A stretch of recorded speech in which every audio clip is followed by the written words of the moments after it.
apa yang terjadi di kota Philadelphia. Mari kita baca Wahyu pasal yang ketiga ayat yang ketujuh. Firman Tuhan berkata, tuliskanlah kepada malaikat jemaat di Philadelphia, inilah firman dari yang kudus, yang benar, yang memegang kunci Daud. Apabila ia membuka, tidak ada yang dapat menutup. Apabila ia menutup, tidak ada yang dapat membuka.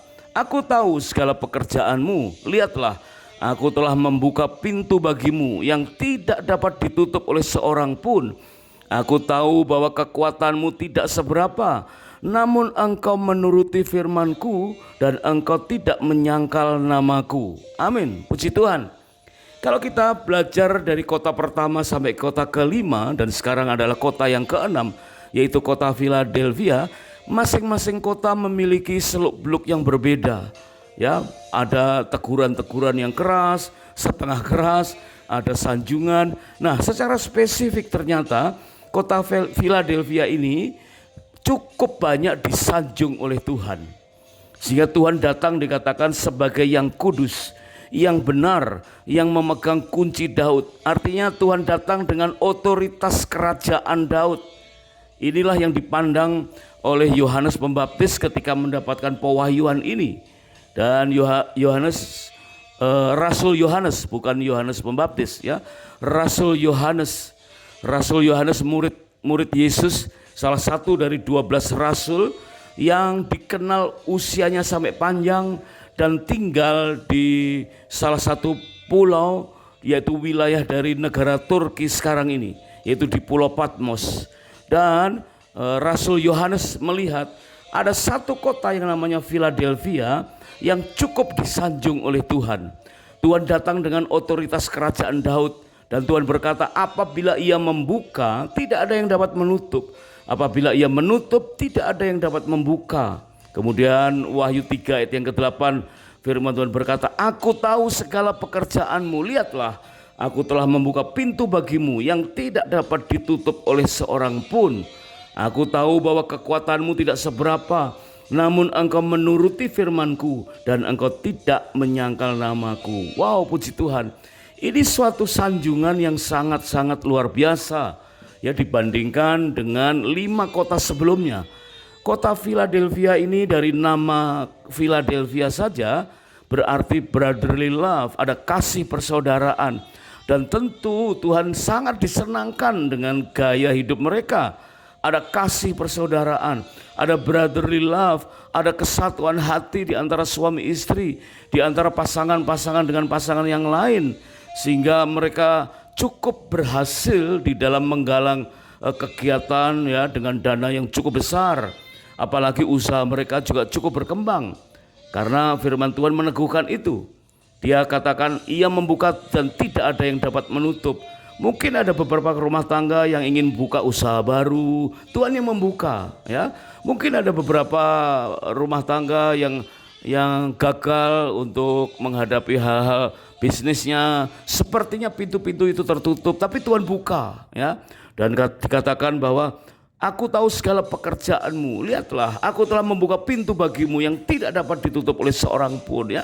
Meskipun ada yang menghadapi pintu tertutup, tapi Tuhan membuka pintu lain yang terbuka.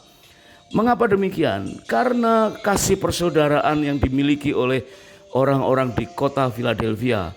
Dan Tuhan melihat bahwa jemaat di gereja-gereja besar di kota Philadelphia ini, Tuhan menilai, aku tahu bahwa kekuatanmu tidak seberapa. Berarti Tuhan melihat hati dari orang-orang Philadelphia yang mengakui keperkasaan Tuhan. Otoritas kunci Daud ada pada Tuhan. Dan mereka mengakui bahwa kekuatanku tidak seberapa. Kemudian Yohanes mendapatkan pewahyuan, namun engkau menuruti firmanku dan engkau tidak menyangkal namaku. Wow, puji Tuhan ya.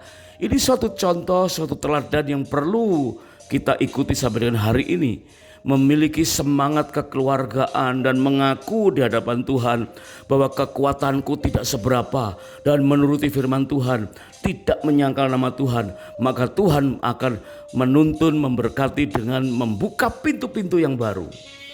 Diteguhkan dalam Wahyu pasal yang ketiga ayat yang ke-9, firman Tuhan tertulis, lihatlah, beberapa orang dari jemaat iblis, yaitu mereka yang menyebut dirinya orang Yahudi, tetapi yang sebenarnya tidak demikian, melainkan pendusta, akan kuserahkan kepadamu. Sesungguhnya aku akan menyuruh mereka datang dan tersungkur di depan kakimu dan mengaku bahwa aku mengasihi engkau. Waduh, sangat disayangkan ya. Di antara kasih persaudaraan yang dipraktekkan secara masif, mereka kompak melakukan banyak kegiatan. Namun ada beberapa orang, demikianlah yang tertulis ya. Yohanes melihat dengan cara pandang Tuhan di dalam Wahyu 3 ayat yang ke-9. Lihatlah, beberapa orang, bukan hanya satu orang, beberapa orang dari jemaat iblis, yaitu mereka yang menyebut dirinya orang Yahudi, tetapi yang sebenarnya tidak demikian, melainkan pendusta. Apa kira-kira yang terjadi pada saat itu? Mungkin jika saat ini ya kita mungkin mengenal beberapa orang, meskipun tidak terlalu mencolok ya, kelihatannya itu biasa-biasa saja, tidak beda dengan yang lain, kompak juga ya, patungan, urunan gitu kan, menabur sama-sama. Tetapi ternyata dalam hati mereka siapa tahu, Tuhan tahu ya.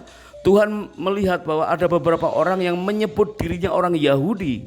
Nah, mungkin kata menyebut dirinya orang Yahudi ini bisa ditafsirkan sebagai orang yang mengaku rohaninya cukup tinggi, atau orang yang faham tentang hukum Yahudi, hukum-hukum Tuhan, hukum Taurat, faham dengan Alkitab, mungkin udah beberapa kali atau sering membaca Alkitab dari Kejadian sampai Wahyu. Bisa saja beberapa orang yang menyebut dirinya orang Yahudi itu disamakan dengan orang yang udah lulus sekolah Alkitab ya, SOM atau KOM, sekolah orientasi melayani atau kehidupan orientasi melayani. Tetapi Tuhan melihat, dikatakan yang sebenarnya tidak demikian, melainkan berdusta. Aduh, alangkah sangat disayangkan ya.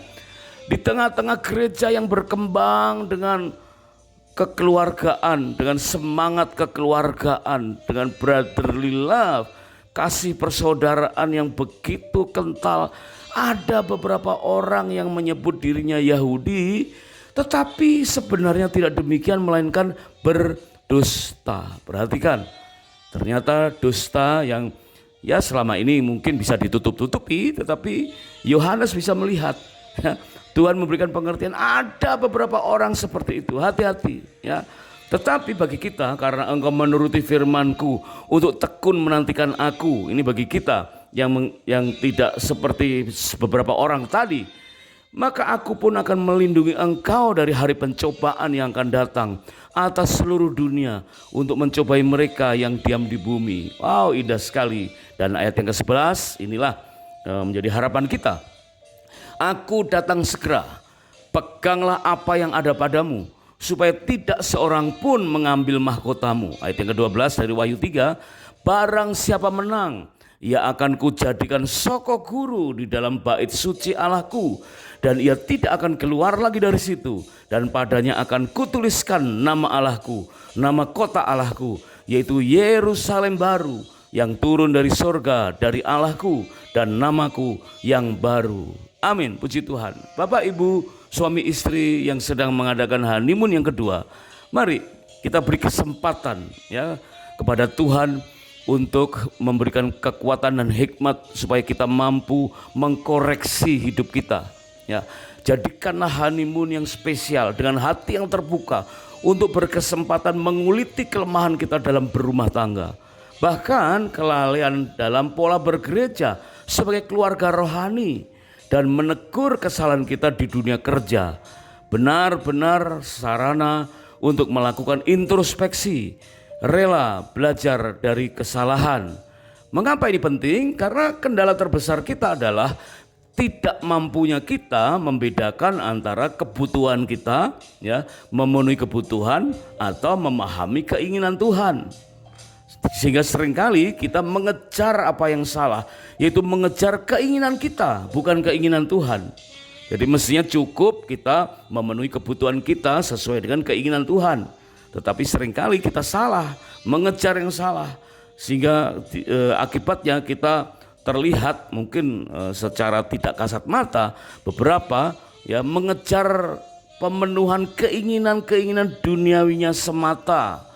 Ya, sehingga ya meskipun kelihatan dengan yang lain ada brotherly love, ada kasih persaudaraan, tetapi dikatakan justru bagi orang-orang yang mengaku dirinya Yahudi, mengaku mengerti atau faham tentang hukum firman Tuhan, tetapi ternyata berdusta, ternyata tidaklah demikian.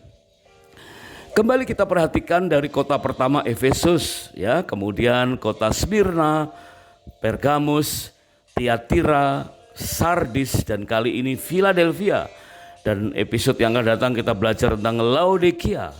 Semuanya tercantum dalam kitab Wahyu pasal yang kedua dan pasal yang ketiga, yaitu pewahyuan yang diterima oleh Rasul Yohanes yang sampai masa akhir hayatnya tinggal di sebuah pulau, di Pulau Patmos, wilayah negara Turki di zaman modern saat ini. Memang tidak semua dari kota itu mendapatkan teguran yang sama keras, tetapi perhatikan bahwa masing-masing dinilai secara keseluruhan, terlebih tentang apa yang mereka kejar. Jika kita lihat arti kata Philadelphia, kembali kita maknai ya sebagai kota yang keenam, yaitu berarti brotherly love atau kasih persaudaraan. Di zaman pramodern, kasih persaudaraan ini pernah muncul dan menjadi berkembang begitu dahsyat. Di zaman pramodern itu keadaan itu pernah terjadi dengan kebangunan rohani dan bangkitnya kasih persaudaraan yang luar biasa. Ada revival di mana-mana yang dimulai sejak tahun 1700-an. Ya, ambil contoh tokoh kegerakan rohani yang bernama George Whitefield, ya, tahun 1739 Masehi. Kemudian tokoh ini diikuti oleh John Wesley, Charles G. Finney, dan D.L. Moody. Ya, kita bisa mengenal sejarah kegerakan kebugaran rohani dengan brotherly love yang sangat luar biasa. Ya, meskipun mereka manusia biasa dengan berbagai pergumulan, tetapi dikatakan Tuhan tahu bahwa kekuatan mereka tidak seberapa. Namun mereka menuruti firman dan tidak menyangkal nama Tuhan. Sehingga apabila mereka menang, mereka menjadi tokoh kebanggaan rohani, revivalist, maka mereka dijadikan soko guru di dalam bait suci Allah dan tidak akan keluar dari situ. Nah, jika kita padankan tokoh-tokoh ini, misalkan salah satu adalah George Whitefield atau John Wesley, Charles Finney, dan D.L. Moody, maka kita bisa ambil keteladanan dari tokoh-tokoh yang ada di kitab Kejadian, yaitu Abraham. Ya, ternyata apa yang dilakukan atau dikatakan atau dikisahkan zaman Abraham itu sebagian dilakukan oleh gereja-gereja yang ada di Philadelphia, tetapi ternyata tidak bertahan cukup kuat sehingga akhirnya kota Philadelphia ini runtuh. Nah, apa yang dilakukan oleh Abraham? Ada satu ayat yang sangat-sangat penting buat kita dalam mempraktekkan kasih persaudaraan, yaitu Kejadian pasal 13 ayat 5 sampai dengan ayat yang ke-8. Kejadian pasal yang ke-13. Kisah itu berkata Lot, ya, yang ikut bersama Abraham juga mempunyai domba, kawanan lembu, dan kemah. Tetapi negeri itu tidak memungkinkan atau tidak cukup luas bagi mereka untuk tinggal bersama-sama, sebab harta mereka amat banyak sehingga mereka tidak dapat tinggal bersama-sama. Ini satu keadaan yang sangat indah, yang sangat luar biasa. Mungkin mirip gereja-gereja yang besar di kota-kota di kitab Wahyu 2 sampai Wahyu yang ketiga, ya. Kotanya berkembang, kota metropolitan, gerejanya berkembang besar-besar, ya, dan jemaatnya sangat diberkati seperti Abraham dan Lot, ya. Dikatakan harta milik mereka amat banyak sehingga mereka tidak dapat tinggal bersama-sama. Kemudian firman Tuhan tercatat ini sangat-sangat mengejutkan, ya, yaitu lalu terjadilah pertengkaran atau perkelahian antara para gembala Abraham dan para gembala Lot. Berkatalah Abraham kepada Lot, janganlah kiranya ada pertengkaran atau perkelahian antara aku dan engkau dan antara gembalaku dan gembalamu, sebab kita ini kerabat. Nah, Bapak, Ibu, suami istri yang sedang mengadakan honeymoon yang kedua, perhatikan. Mari kita garis bawahi kata sebab kita ini kerabat. Ternyata Abraham tidak mempedulikan akar persoalan yang menyebabkan gembala-gembala itu bertengkar. Tidak menyelidiki jenis kerugian, ya, sehingga siapa yang harus bertanggung jawab. Tidak terobsesi untuk mencari siapa biang keladinya, yang selama ini seringkali ya sudah umum ya kita menerapkannya. Ya setiap kali meskipun itu lembaga gerejawi, jika ada persoalan gampang kita mengatakannya, udah cari aja akar masalahnya, bereskan, pasti beres ya. Selama ini kita seperti itu ya. Udahlah cari aja siapa bilang keladinya, udah copot aja ya jabatannya, asingkan, singkirkan, ganti orang yang lain. Secara simpel seperti itu. Tapi seringkali kita alih-alih menyelesaikan masalah, justru kita tidak tahu sebab dan akibat. Karena Abraham tahu ya apa penyebabnya, yaitu masalah hati. Ya, masalah hati dari Abraham dan Lot perlu diperbaiki lebih dulu. Maka hati antara para gembala Abraham dan gembala Lot juga akan diperbaiki. Ya, meskipun dalam pertengkaran itu mengandung kerugian, Abraham tidak mempedulikan seberapa besar kerugian itu. Yang Abraham bisa sampaikan, jangan ada pertengkaran di antara kita dan juga di antara gembala-gembala kita, sebab kita ini adalah kerabat. Perhatikan ini, sebab kita ini adalah kerabat. Itu adalah brotherly love yang dilakukan oleh jemaat yang ada di Philadelphia. Ada praktek hukum kekerabatan yang masif. Udahlah, jangan pedulikan apapun ya. Kita ini kan kerabat, meskipun ada pertengkaran yang mengakibatkan kerugian, jangan lagi bertengkar ya. Udah, jangan perhitungkan kerugiannya, pokoknya jangan bertengkar. Bukan masalah kerugiannya, tetapi jangan ada pertengkaran di antara kita karena kita ini adalah kerabat. Nah, kalau kebenaran atau teladan Abraham ini kita bawa dalam rumah tangga kita, wah Bapak Ibu, saudara, suami dan istri perlu memahami ya, bahwa di dalam Matius pasal 19 ayat yang ke-6 firman Tuhan berkata, bagi kita berlaku demikianlah mereka bukan lagi dua melainkan satu. Karena itu apa yang telah dipersatukan Allah tidak boleh diceraikan manusia.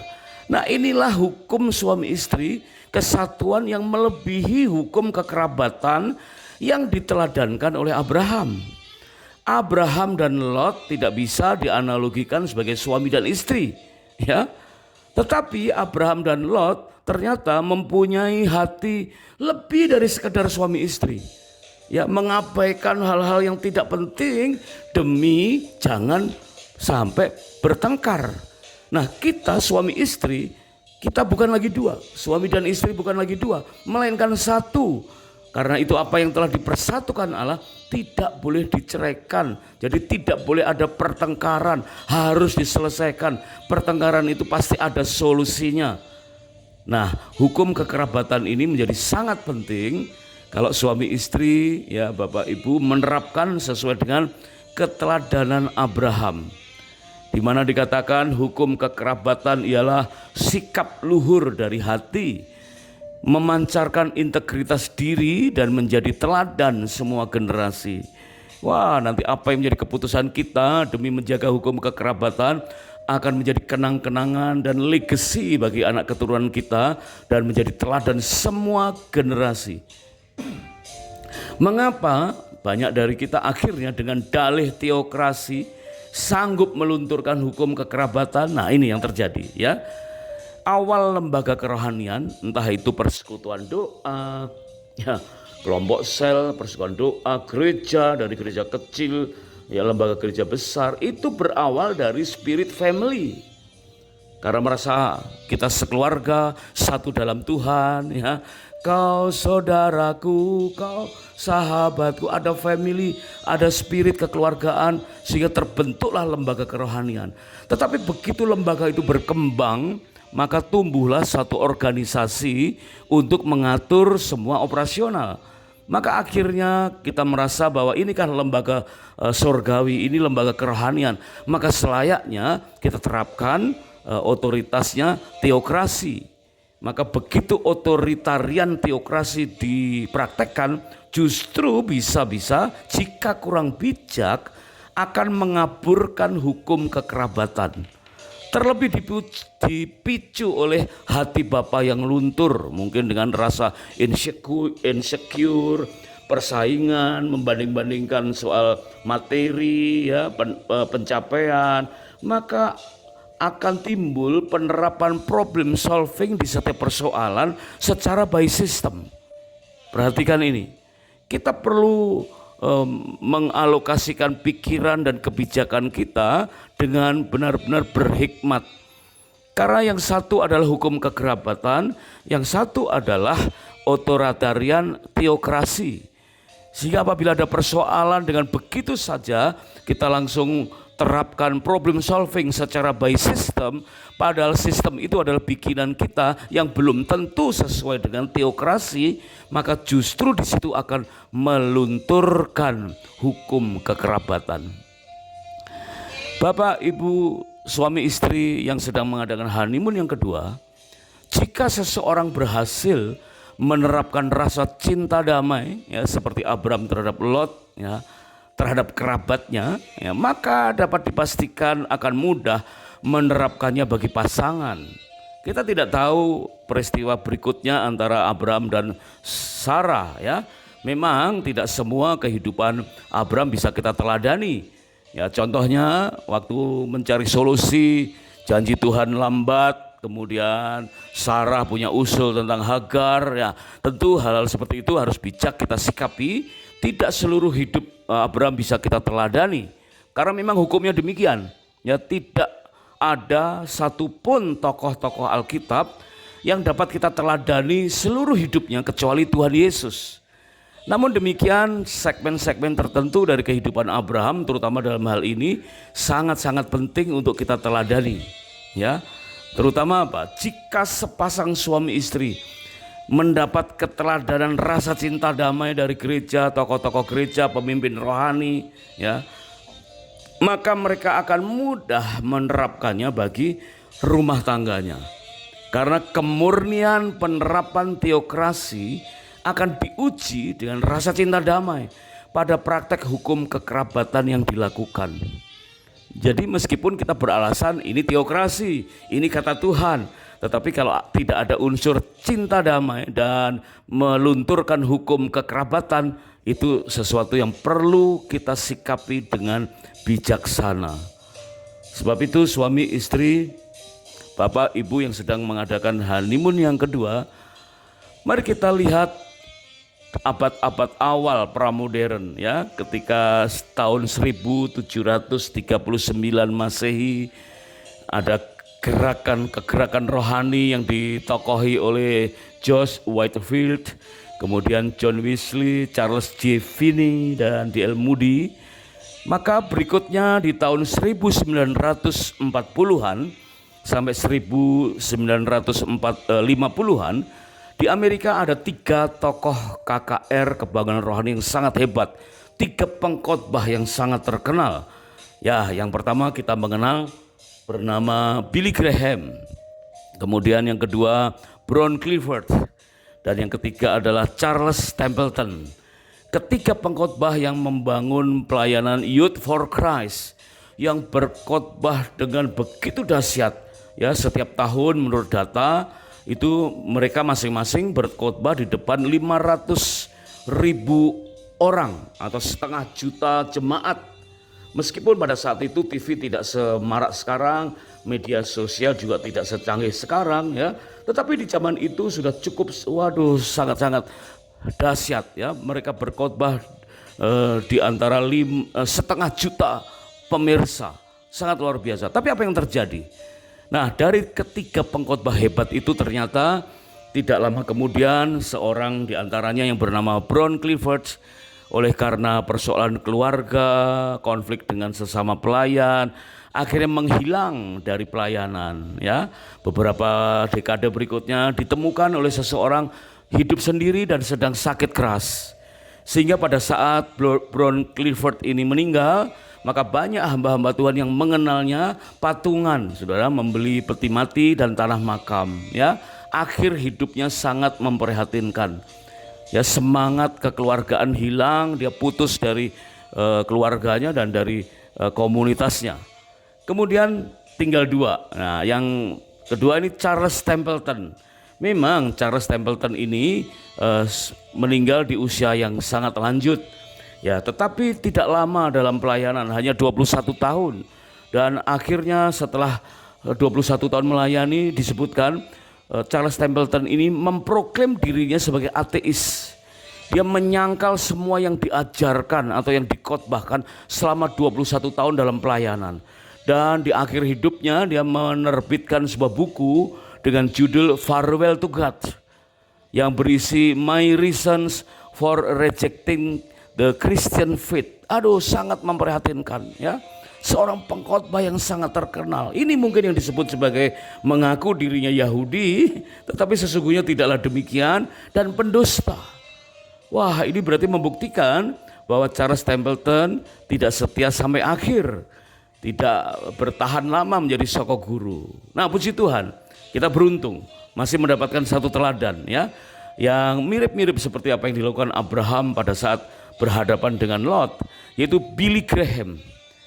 Ya, Bapak Billy Graham ini memang sudah almarhum juga, tetapi di akhir hayatnya tetap setia mengiring Tuhan dengan keluarganya. Bahkan menerbitkan sebuah buku dengan judul Where I Am, yang berisi tentang heaven, eternity, and our life beyond. Luar biasa, sangat memberkati ya. Berarti meskipun ada dua tokoh lain, pengkhotbah hebat yang lain yang jatuh, ya, tapi ada satu tokoh yang perlu kita teladani. Nah, ini berbicara soal apa? Berarti ada sesuatu yang kita tidak bisa hindari, yaitu adanya perkara-perkara yang membuat tokoh-tokoh itu bisa lemah. Dari 3 tokoh, 2 jatuh, 2 lemah. Nah, bagaimana dengan keadaan kita? Suami istri memang suatu saat bisa saja yang menghadapi berbagai persoalan yang melemahkan. Ya, tetapi inilah hukumnya. Dikatakan dalam 1 Korintus 6 ayat yang ke-5 sampai dengan 7. Firman Tuhan berkata, hal ini kukatakan untuk mempermalukan, ya, untuk memalukan kamu. Tidak adakah seorang dari kamu yang berbijaksana atau berhikmat, yang dapat mengurus perkara-perkara di antara atau dari saudara-saudaranya? Apakah saudara yang satu mencari keadilan terhadap saudara yang lain dan justru membawa perkara kepada orang yang tidak percaya? Adanya saja perkara di antara kamu yang seorang terhadap yang lain telah merupakan kekalahan bagi kamu. Mengapa kamu tidak lebih suka menderita ketidakadilan? Mengapakah kamu tidak lebih suka dirugikan? Nah, inilah yang diteladankan oleh Abraham ya. Meskipun katakanlah rugi oleh karena pertengkaran para gembala-gembala mereka. Nah, inilah yang harusnya kita tuju. Jika gereja tidak memberikan keteladanan rasa cinta damai, maka jangan heran jika rumah tangga jemaatnya juga akan banyak yang bermasalah. Mari kita belajar dari kesalahan. Berapa banyak jemaat gereja bahkan pengerja yang mengakhiri pernikahan dengan perceraian, padahal bekal atau mekanisme pembinaan pra dan pasca nikah telah ada secara masif. Yang belum mungkin adalah keteladanan dari orang-orang yang mengaku Yahudi, yang ternyata tidaklah demikian, yang ternyata adalah pendusta. Maka mengapa kita harus meneladani Abraham untuk mengembangkan hukum kekerabatan? Wah, inilah yang perlu kita pelajari dari keadaan kota Philadelphia. Kota yang ke-6 ya di kitab Wahyu pasal 2 dan pasal yang ketiga, di mana Philadelphia mengandung arti brotherly love, kasih persaudaraan. Tetapi beberapa ada yang luntur dan Tuhan menyampaikan apa yang Ia sukai dan apa yang tidak Ia sukai. Yang Ia sukai adalah kita tetap berapi-api dengan Tuhan dan berkata, kekuatanku tidak seberapa ya Tuhan. Biarlah Tuhan yang membuka pintu dan tidak ada yang menutupnya. Jika kita menghadapi pintu yang tertutup, ya minta Tuhan supaya membuka pintu yang lain. Dan kalau Tuhan membuka pintu, tidak ada yang bisa menutupnya. Philadelphia merupakan pelajaran penting buat kita.